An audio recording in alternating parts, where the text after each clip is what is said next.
అభివృద్ధి సంక్షేమం కలబోతగా ఆంధ్రప్రదేశ్ వార్షిక బడ్జెట్ను ఆర్థిక మంత్రి పయ్యావుల కేశవ్ శాసనసభలో ప్రవేశపెట్టారు. 3,32,205 కోట్లతో బడ్జెట్ను సభ ముందుంచిన మంత్రి ఎన్టీఆర్ భరోసా, సాగునీటి రంగాలకు, ప్రజా రాజధానికి అధిక నిధులు కేటాయించారు.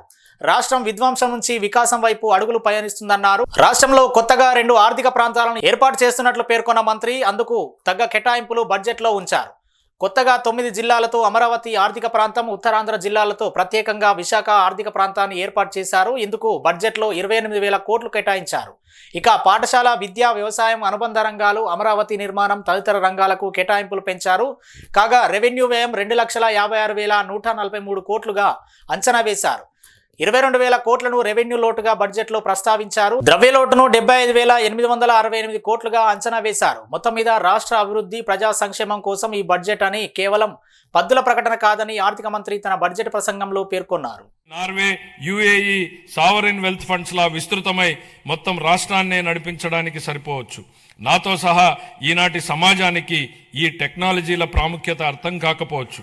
కానీ ఆయన ఐటీ రంగంలో చూపిన చొరవ వల్ల 1990లో నాటి యువతరం లబ్ధి పొందినట్టే ఈనాటి యువత కూడా ఏఐ, డీప్ టెక్, క్వాంటమ్ టెక్నాలజీతో భవిష్యత్తు ఖచ్చితంగా లబ్ధి పొందుతుంది. ఆర్థిక వనరుల పరంగా మనం ఇప్పటికీ సంక్షోభం నుంచి పూర్తిగా బయటపడలేదు. పరిస్థితులు అంత సానుకూలంగా లేవు. గత ప్రభుత్వం మిగిల్చిన ఆర్థిక అస్తవ్యస్త పరిస్థితుల్ని అధిగమించే క్రమంలో ఇప్పటికీ అనేక సవాళ్లను ఎదుర్కొంటున్నాం. కానీ రాష్ట్ర అభివృద్ధి, సంక్షేమానికి సంబంధించి మా లక్ష్యాల్లో మార్పు లేదు. మా సంకల్పం చెక్కు చెదరలేదు.